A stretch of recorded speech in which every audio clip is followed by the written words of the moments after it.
Good evening, and welcome to Solidarity on Tap. My name is Chris Kerr with the Ignatian Solidarity Network, and on behalf of everyone at ISN, as well as our National Solidarity on Tap sponsors, Maryknoll Lay Missioners, Jesuit Volunteer Corps, and Jesuit Volunteer Corps Northwest, thanks to everyone for joining us tonight.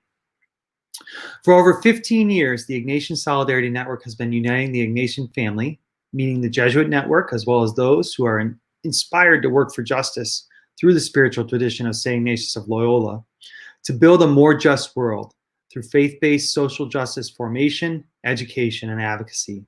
If you haven't already, please check out our website, ignatiansolidarity.net, and like and follow us on social media to get the latest advocacy alerts, educational resources, and much more. Solidarity on Tap usually takes place in cities across the country, bringing together members of the Ignatian family. Now, even though we're gathering here tonight virtually, the goal of Solidarity on Tap is the same: to invite people to enjoy fellowship, maybe with a drink in hand, and to hear powerful reflections from members of the network engaged in work for justice. Now, in order to build and enjoy fellowship tonight, I want to encourage everyone out there, all right, all of you who are watching right now, to use the comment section on Facebook or YouTube, or post to Twitter or Instagram with the hashtag ISN Live, and let us know you're out there. Let us know where you're joining us from. If you are connected to an institution, maybe you're a student or a graduate or a parishioner or a current or former volunteer, let us know what institution you're representing tonight, okay? And know that you can post your comments and questions for our guest speaker this evening on either Twitter or Facebook, all right? So make sure, and YouTube as well, actually. So make sure to let us know if you have a comment or a question for our guest tonight. Now, as we join together as an Ignatian family, we're holding many people in our hearts and in our prayers tonight. In particular, individuals and families impacted by unjust migration policies are in our prayers.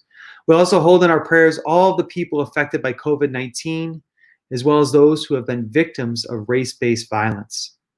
We hope that tonight's conversation provides us the opportunity to explore the important work that is being done and reflect on a hope-filled future. So with this in mind, I'm excited to introduce our speaker, Marissa Montes. Marissa is the director and co-founder of Loyola Immigrant Justice Clinic at Loyola Marymount University. She built LIJC while in law school in response to an unmet need for free immigration legal services on the east side of Los Angeles. She was then jointly awarded Loyola's Public Interest Fellowship to establish the clinic and develop its immigration lawyering curriculum for law students. In addition to the clinic, Marissa teaches courses in regards to cross-cultural competency and trauma-informed lawyering, as well as spearheaded Loyola's immigration law and border practicum, which includes an alternative spring break trip in El Paso, Texas. Marissa serves as a visiting professor at the ITESO, the Jesuit University in Guadalajara, Mexico, where she teaches U.S. asylum law and serves migrant shelters. Marissa has been recognized as a top young lawyer by the ABA and the HNBA. She serves on the California Department of Justice, CalGang Database Technical Advisory Committee, and was appointed by Mayor Eric Garcetti to serve on the inaugural Los Angeles Commission on Civil and Human Rights. She received her BA in International Relations in Spanish from the University of Southern California and her JD from Loyola Marymount University in 2012. Welcome, Marissa. Thanks so much for being with us. It's great to have you. It's great to see you again. Thank you for having me. Yeah, it's great to, and what perfect timing. It's almost as if we planned this to have you join us in the wake of the Supreme Court announcement, a decision regarding the DACA program, and I'm excited to get a chance to talk about that a little bit later. But yeah. First I want to ask you, I think we're about 3 months into the reality of COVID-19. And of course, you know, as I mentioned at the beginning, we keep those who have been impacted, those who have been sick or lost loved ones in our prayers. But we also acknowledge that we're all kind of navigating this, manage this in our personal and professional lives. What's this been like for you in terms of the work you do as a law professor and director of the Immigration Clinic at Loyola Marymount? And then what's it been like for those who the clinic serves? Yeah, so as it is for all of us, I think it's been an adjustment, and it's really taught us as advocates or as attorneys the need to remain flexible and nimble during these times. We were asked to go into quarantine or shelter in place halfway through the semester. I was incredibly proud of my students for being not only resilient during these times, but how hard that they continued to advocate despite the obstacles they now faced because of COVID-19 and because of what their clients faced. Many of them went above and beyond to connect their clients to resources and really, use technology to their advantage to try to help clients navigate the process that is, completing immigration visa applications or becoming active in their cases. So we'll see how things go. We're still waiting to see what the fall semester will look like. But nonetheless, I am excited to see how students will take on these issues. Because like I mentioned, again, part of it is that advocates, we have to learn to be flexible, and this is a skill that they now need to have. In terms of how COVID has impacted the immigrant community, as we know, COVID mostly strikes low income communities, mostly communities of color, and we have seen the effects really impact the community we serve here in Boyle Heights and East Los Angeles. Many of our clients, are work independently, either as domestic servant or doing domestic work, or they do, many of them are also street vendors or work in restaurants. And unfortunately, due to COVID, many of them have lost employment and income. Also, immigrants have been left out of, the CARES Act that provided some sort of economic relief, and then depending on the state that they lived in, may have received some state support. But most of them, unfortunately, do not. Another thing that we anticipate is that, unfortunately, due to COVID-19, once the eviction moratorium is lifted here in Los Angeles, that many of our clients will be actually facing eviction due to their inability to pay rent.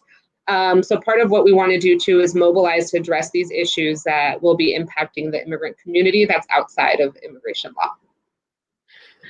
Yeah. Excuse me, there seems to be a little feedback. That's better. There's a lot of complexity to all this for immigrant communities, right? Because many of them have also played, significant roles, as you touched on, as essential workers, right? And keeping our economy running, and so figuring out how to ensure that those communities are valued for the contributions they're making, is challenging when things like CARES Act funding are limited and not getting into those communities, and that's a significant piece. So, are there ways? What's it been like trying to interact with your clients in the midst of this crisis? Yeah. I would assume you're not in your office at the law clinic, right? So how are you interacting with clients? How do you support them and kind of walk with them in as they're continuing to face challenges with immigration policy in the midst of all that? Well, something I just want to backtrack to real quickly in regards to the CARES Act is that also a lot of people don't realize that the CARES Act also left out people who were from mixed family status. So for example, let's say I was married and I'm a US citizen, but my husband is undocumented. Me and my family would be left out to actually be able to receive any type of CARE Act support. So it's important to know that this exclusion also has ramification. It impacts people who are in fact US citizens. Which I feel is often left outside of the narrative, which is something that I wanted to talk about and I forgot to mention. But in regards to your second question as to how do you accompany clients now, it's been difficult. Most of our clients are low income. Many of them do have access to smartphones. So we usually use WhatsApp or Zoom to try to have contact with our clients.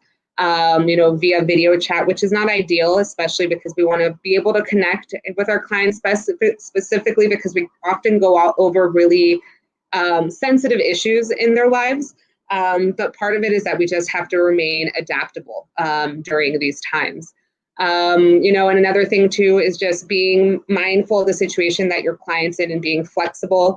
Especially now that we're working from home, many of my clients are not just only not working, but also have children to take care of or other responsibilities.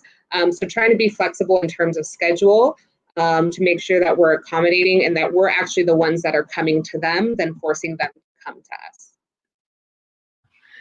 Yeah, and Marissa, you talk about the care and concern you have for your clients and your consciousness of wanting to be present to them and things like that. And it makes me think. You spoke during the ISN's virtual teaching on migration last year, and I remember you sharing how your work with the Immigration Law Clinic was really your own personal experience was kind of infused into your passion and the work that you were doing.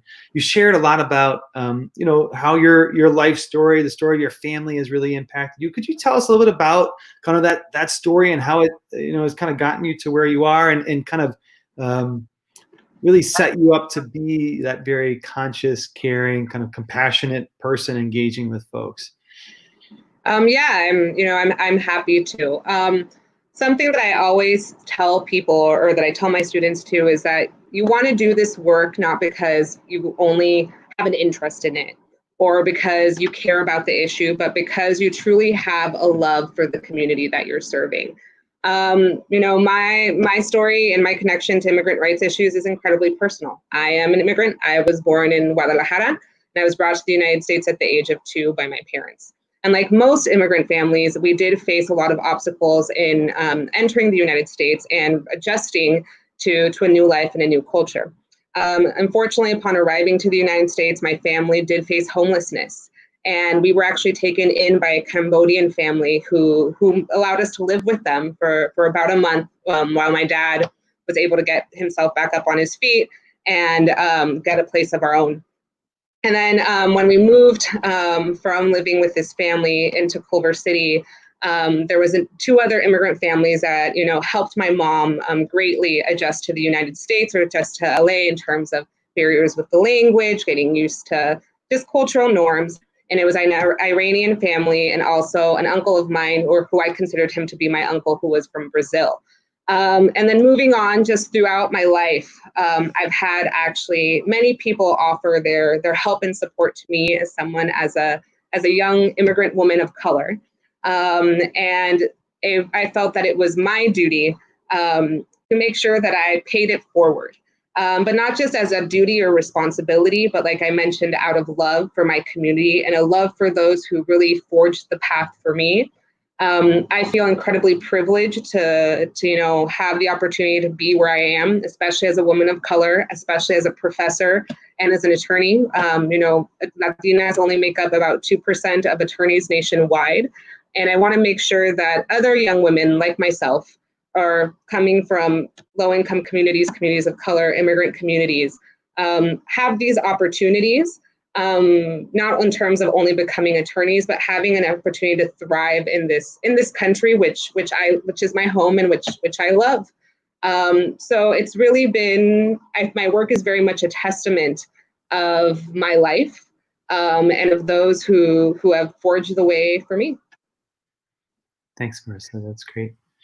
I want to welcome some folks that have joined us here tonight. We always have Marissa. We always have folks who share where they're joining from or institutions. Mm-hmm. We give them a little shout out to let them know that we're glad they're here with us. Because normally at Solidarity on Tap we do a roll call and we'd say who's from a Jesuit parish, and who's from a Jesuit university, and who's this and that. But this is how we do it when we're virtual. So I just want to say hi to some of these folks. So, we got Rita's joining us from Columbia, Missouri. And then interestingly enough, Mary Kay is joining us from Columbia, Maryland, which I thought was pretty cool. We've got Adrian saying hi from Long Island. She's a former Jesuit volunteer in Atlanta and is also a graduate of Scranton University. Karen is here with us from the Maryknoll Lay Missioners and says thanks to Marissa, Chris, and the ISN team. And we've got Patrick Furlong, who was a colleague of yours there at Loyola Marymount University. Oh, yay. Is excited to hear one of our favorite Loyola law professors. Thank you. Great to have Patrick with us as well. We didn't really touch on this yet, but obviously, the reality of immigration law and the realities that immigrant communities are facing right now is, of course, happening in the midst of all the dialogue in our country and robust dialogue around racial justice. And Clearly there is intersectionality between the situation of immigrants, the realities of racism and xenophobia directed towards immigrants, and what Black people are facing in terms of racism, systematic racism. What do you see as those connections in the midst of all this right now? Yeah, no, that's a great question, and it's truly been a dialogue that I've been having with my coworkers and my colleagues who do immigrant rights work. And part of it is that we have to acknowledge that immigrant rights work, immigrant justice is racial justice, and we have to recognize that intersection. But we also have to recognize how we ourselves, as immigrant people who are involved in the immigrant rights movement, sometimes are perpetrators of systems of oppression and can, promote anti-Blackness without even knowing it. For example, unfortunately, most of the narrative centered around immigrant rights work is centered around Latino and Asian voices. And Black migrants are a big portion of this movement as well, and their narratives aren't usually highlighted. For example, those who are currently detained, the majority are brown and Black, Latino and Black immigrants. 20% of them alone are Black migrants. Black migrants actually have a tendency to be given higher rates of bond compared to immigrants from other countries or other racial backgrounds. And a lot of the times when it comes to us talking about justice at the border, we leave out the narratives of Afro-Latinos and of Black migrants. For example, we don't talk about, the high number of Haitians that are currently stuck in Tijuana, or the high number of African migrants that find themselves stuck there as well due to the migrant protection protocols. So I think more than anything right now, we need to be reflective as a movement ourselves and really be mindful as how can we be more inclusive and make sure that we also lift the voices of Black migrants during these times. Yeah, that's a really good point. I mean, the tangible example of Haitian people who have come up to Tijuana, I know is an issue. This is an interesting issue within the Catholic Church too, right? I mean, I think the Church, can constantly be reflecting on the narrative that is out there around migration in the context of the Church and talking about this. And even right now, in the way our institutions of faith are trying to respond to issues related to migration policy, as well as issues related to racial equity and racial racism. How do you, in an institution like Loyola's law school, like how do you be responsive, or how do you show a deep commitment to this broad range of people who are impacted by these realities, but kind of often get segmented into different groups? What's the way of kind of creating this sense of we're all in this together? We have different ways that we are impacted by it. How do you do that? Yeah, that's a really good question, and it's part of it too is that right now us at the clinic, we are working on this, right? And I think the first step is, many of us who do this like social justice related work are obviously in favor of the Black Lives Matter movement, but releasing a statement is not enough. We have to be proactive. And I think part of it is, one, we have to do our own work and recognize how we operate in these systems and how we can combat them. And two, we also have to be, we have to be responsible, and we have to actually take responsibility for the fact that we're operating in these systems and that we have to be the proactive ones to make a movement. I attended this great webinar actually on this last Friday that was held by different Black immigrant-led organizations. And their biggest, critique of the movement is not just the fact that we leave out the narratives, but that we have to be the ones to go out and, want to provide the services or become, available to provide the services to this community versus us waiting for them to come to us. So part of that is be proactive, reach out, and, take action. Action is much more valuable than just pure statement or words. Sure. Yeah. For those just joining us, we're with Marissa Montes from Loyola Marymount Law School from the Immigration Law Clinic, and we've been talking about a variety of things. And I want to get to, I know we want to talk about DACA here in a second, but I just want to remind folks who are joining us, you can pose a question or offer a comment to something that Marissa has already said using Facebook or YouTube or Twitter using the hashtag ISN Live. So make sure to do that. Also, if you haven't let us know you're out there, feel free to give a little shout out for where you're joining from, or if you have an institution you're connected to that you want to make sure it gets their name out there, please do that as well. Now, Marissa, of course, last week, the Supreme Court issued a decision related to the DACA program. It came on a Thursday. I think a lot of folks were surprised. It was a big week for the court. They also had a significant decision related to laws around folks who are LGBTQ as well. So a lot of talk about the Supreme Court last week, but what does this decision mean for DACA recipients, at least right now? What does it mean for them? Yeah, no, yeah, I'm happy to explain it. And I will say I was very surprised by the outcome. You know, a lot of us who do this work were unfortunately bracing for a result that was much more negative. I will take the decision as a win, but it's still not sufficient. I'll say that right now, and that we need to keep on fighting.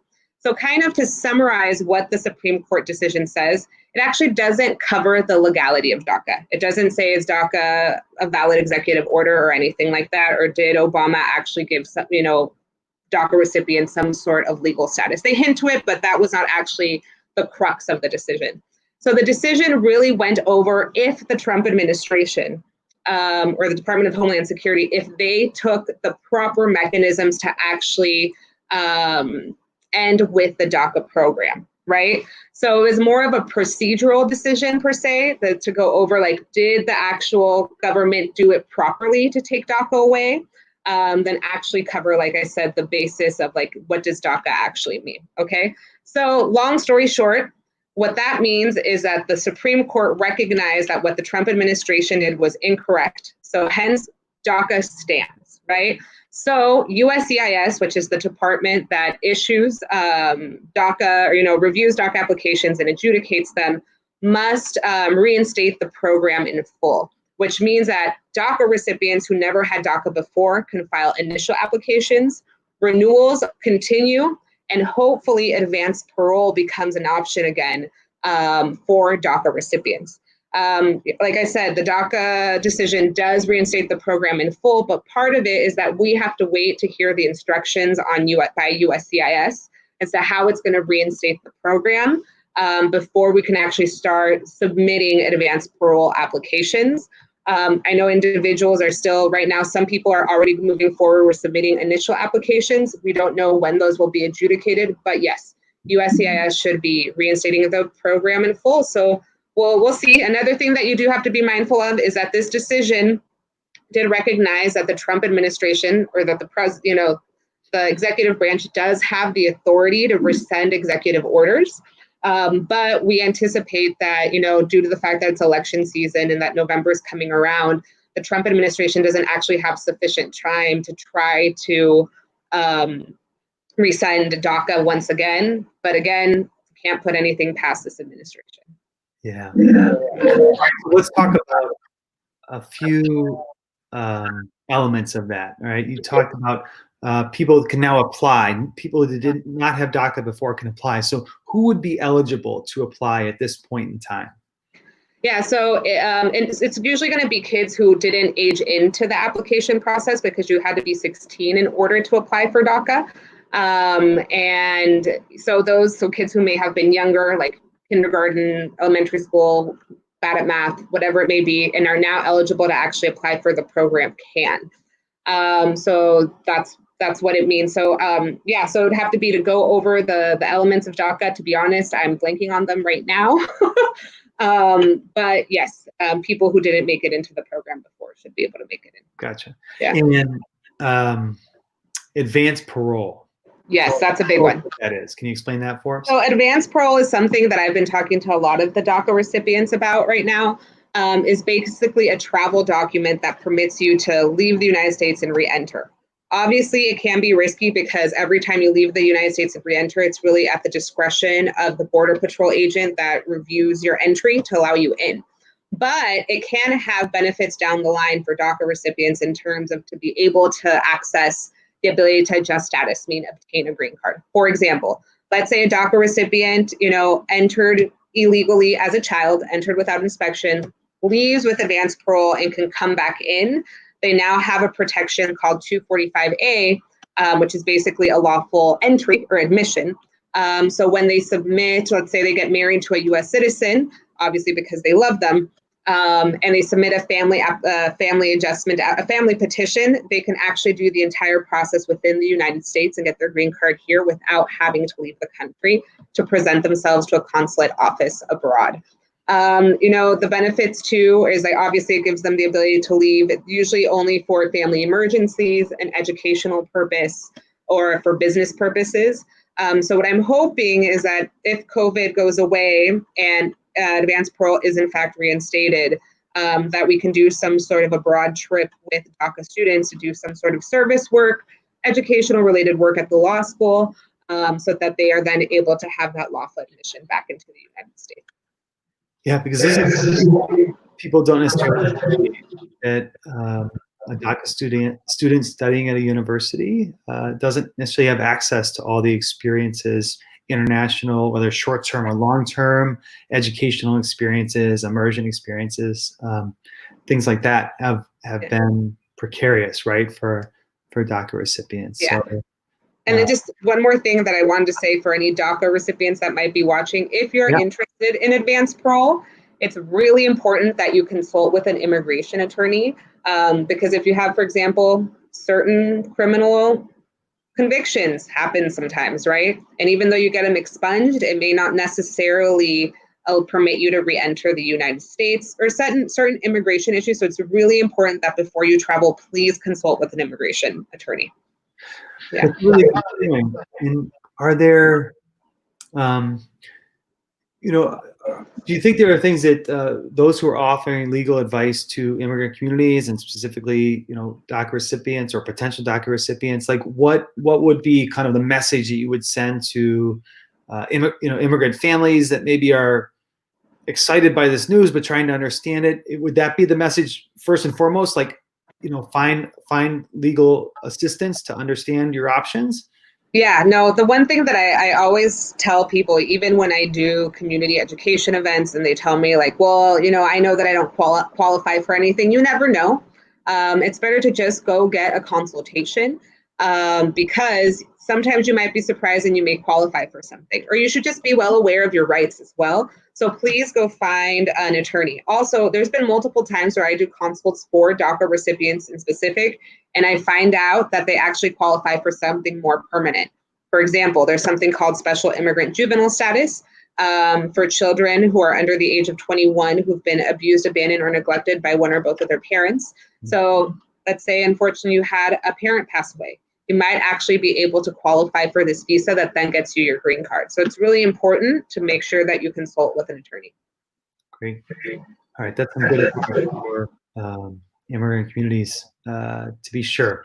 Marissa, I want to take a little break. We're going to do a few announcements and make sure we give a little bit of love to our sponsors, and then we'll come back to you. We've already got some questions that have been submitted, so we're going to come back to you for some questions. So time to get a sip of that wine and take a little break, and we'll be right back with you, okay? So before I tell you about our sponsors, I want to mention a few ways you can connect with the work of the Ignatian Solidarity Network.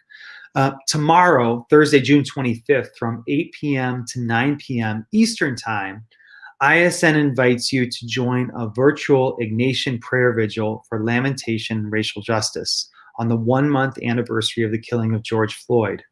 Members of the Ignatian family will gather virtually for shared prayer across our network to lament and commemorate the Black lives that have been lost due to police brutality and white supremacy in the United States.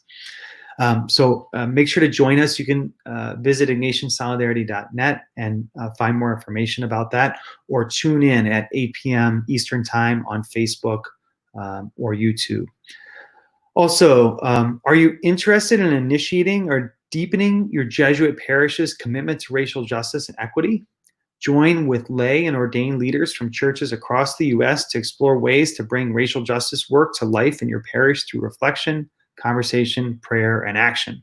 Learn more about this initiative, A Parish Journey for Racial Justice and Equity, at igsol.net. That's igsol.net/journey. Also, you can be part of the first ever virtual Ignatian Family Teach-In for Justice this fall. You can join us. It's the largest annual Catholic social justice gathering in the country each year, and you can join from a screen near you. We'll be virtual this year because of the COVID crisis. The teach-in will take place October 19th through 26th, 2020.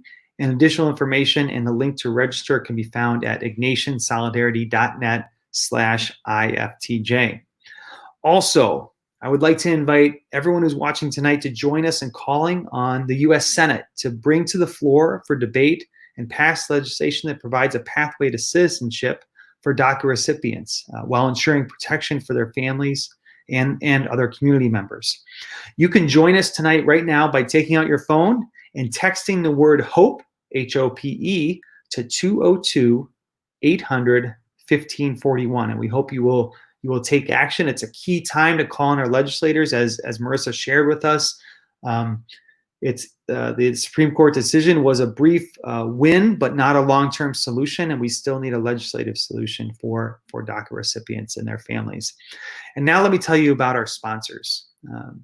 First are the Mary Knoll Lay Missioners, who work intentionally with those at the margins for a more just, compassionate, and sustainable world. To learn more about their work, you can join them with for one of their Meet a Missioner Monday live streams on their Facebook page every Monday at 11 a.m. Eastern Time. So make sure to check in on that Meet a Missioner Monday. Secondly, the Jesuit Volunteer Corps, JVC, is a full-time volunteer program that works for social justice while exploring spirituality and faith through a framework of Catholic Ignatian values for individuals between the ages of 21 and 35 years of age. And you can learn more at jesuitvolunteers.org. And finally, JVC Northwest, Jesuit Volunteer Corps Northwest, is focused on the core values of community, simple living, social and ecological justice, and spirituality and reflection. JVC Northwest is a national direct AmeriCorps program serving in 24 locales across Alaska, Idaho, Montana, Oregon, and Washington.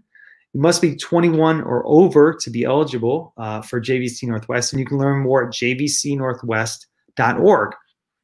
Also, if you liked our conversation, you like what's happening here tonight, you like this conversation, and you want to share it or watch it again, don't worry, we've got you covered, all right? It'll be available at ignatiansolidarity.net, our website, or on YouTube or on Facebook as well. So don't worry, you can go back and get all this later on if you didn't catch something, okay? Also, if you like Solidarity on Tap, you enjoy what's happening here each month, please consider giving a gift to sustain the work of the Ignatian Solidarity Network at ignatiansolidarity.net/donate. You can also, I want to make sure you share, you can share a pic of yourself watching or having a Zoom or kind of virtual watch party with Solidarity on Tap. You can share it to your Instagram account and tag us at Ignatian Solidarity, plus use that hashtag ISN Live. We want to feature you in our next Solidarity on Tap story on Instagram. Also, we have upcoming dates for Solidarity on Tap through the rest of the summer. We've moved to an every other week model now, and so we have on the screen there those dates, and we're excited to be sharing speakers for those dates very soon. So make sure to join us. So we're going to come back to Marissa here. We've got some questions that we're going to have. We got some questions from the crowd. We got a chance to talk about DACA. We heard about a little bit about Marissa's own life experience, how it's influenced her work. We talked about Black Lives Matter movement, intersections with immigration. We covered a lot of ground, Marissa. We're doing great. Sorry. What's it? I said I misspoke and I wanted to correct myself. Yeah, go for it. I'm sorry. When you asked me about the DACA question, I think it's because I've been in Zoom calls all day that the elements blinked from my mind. I misspoke. You have to be 15 to apply, not 16. You've had to enter the United States prior to your 16th birthday. Obviously, there's other elements like certain criminal convictions may bar you. You have to be in school. But I just wanted to make sure that I got the right information out there. That's good. No, thank you. Now, it was going to make me feel guilty because I totally just like blanked when you asked me that question. Long day. Yeah, totally. I hear you. Yeah. I hear you. All right, we have a question from Justin. Justin's a faculty member at Loyola Blakefield, which is a Jesuit high school in Baltimore. He says, Marissa, thank you for being with us tonight. Can you speak to the calls to defund police and potential intersections with calls to defund ICE and their funding and budget and things like that? What are the intersections between those two calls to action? Very good question. And, you know, this is a debate that I've been having with a lot of people. I'm assuming a lot of people who've been doing Black Lives Matters work have too, when people are like, you can't just defund police. You can't just abolish the police or ICE. Yes, we can. You know, it's not going to be all at once, but we can take the steps that are necessary to make sure that we at least lessen their presence. Similar to the call of action to defund the police as to defund ICE is the idea of that we need to reallocate money to these communities, right? So that there's no need, well, there's issues of over-policing and stuff, but there's no need for police presence. The same thing goes in terms of immigration. And we can think about it too in terms that are much more broader. And when I think about calling to abolish ICE, it's not just calling to put this money towards immigrant communities here in the United States, but also abroad. And really addressing the factors as to why many migrants feel the need to flee their home countries. So part of their call to defund ICE should really have a much more broader view, but there are definite parallels. And I'm glad to see the momentum that's moving forward with the call to moving to defund police. And next, we're coming after ICE. Yeah, that's really good. And I think, you know, both those hashtags, right? Defund police, defund ICE, or abolish ICE. Like they're great starting points for conversations because they get at the idea of really thinking about where would we put those funds and what are we thinking, and they actually invite you into the complexity of all that. And I think your point about, you know, not only when we think about the idea of abolishing ICE, it's not just our policies, you know, here, the interior policies, but also how we carry ourselves as a country beyond our borders, right? And responding to realities in other nations, the root causes of migration, and we can make those same connections to issues related to policing here, you know, policing and kind of public policy domestically as well. So I think they're actually really, you know, it's helpful to think about the two things together because I think it makes a lot more sense when you delve into that. Yeah. We had another question from Kate. Kate is a parishioner at St. Agnes Parish, one of the Jesuit parishes in San Francisco, and she says, "What are actions that we as a parish can do to support, further DACA support or support DACA recipients? What do we need to be doing to kind of walk DACA recipients?" Right? That's a really good question, and I feel like I have to think about it for a while. Something that, you know, I would say is that for parishes to use their clout, you know, as organizations and as a whole, you guys have the ability to impact change. So, you know, not only becoming advocating politically as a parish, but also seeking ways to support DACA recipients. One thing that I'm really big on is that if you really want to be active and you don't necessarily know how to, please donate. Donate to organizations who do this work, because unlike, you know, other nonprofit organizations, because we primarily serve people who are not U.S. citizens, we don't have access to government funding or other sources of funding that maybe other orgs do. Also, there's a lot of funds to actually help DACA recipients pay for their applications. These applications are very costly. And so it's really, you know, and a lot of them are young students, young professionals. So paying $500 each year can be a very arduous amount. And so please donate to the different organizations or different funds set specifically for DACA recipients. I can't remember any off the top of my head, but I think with a quick Google search, you might be able to find some. Cheerla is also a great organization here in LA that does a lot of DACA work. And I know that the National Immigration Law Center does a lot of impact litigation, but they also have a lot of resources on their website as potential organizations that you can pull more information or support. That's great. And obviously, I think, the other one I would just put out there is we need to continue to advocate for legislative solutions, for DACA recipients, right? Mm-hmm. And the importance of, seeing DACA as never was intended to be a long-term fix, right? And so, and this Supreme Court decision just further illuminates that. So, all right, we have another question from Karen, and it actually goes back to something that we mentioned at the outset in terms of part of your work at LMU, or kind of your summer job, I guess. How are those you work with in Guadalajara doing in these times? Yeah. Have you been in touch with folks? What's happening in the communities there? Yeah, it's been tough. This year, I was not permitted to travel to Guadalajara to teach the course or take my students to do the work with migrants in transit there. I had to do the class via Zoom. But from talking to my colleagues, they have been impacted greatly by COVID-19. Many of the shelters actually had to close temporarily and couldn't house migrants that were traveling through Mexico, forcing many of the migrants to find refuge other places or on the streets. And so that has been a big issue. Another thing too has been the impact that there's been in Tijuana. Usually we also take trips to the border to offer support to those who are currently stuck in the Remain in Mexico program, or what Trump calls the migrant protection protocols, but we often call the migrant persecution protocols. Due to COVID-19, there has been a delay in actually on the hearings for those who have been forced to remain in Mexico. They keep getting pushed back. And then also another thing is that because of travel restrictions, us as advocates have had difficulty in being able to access the community.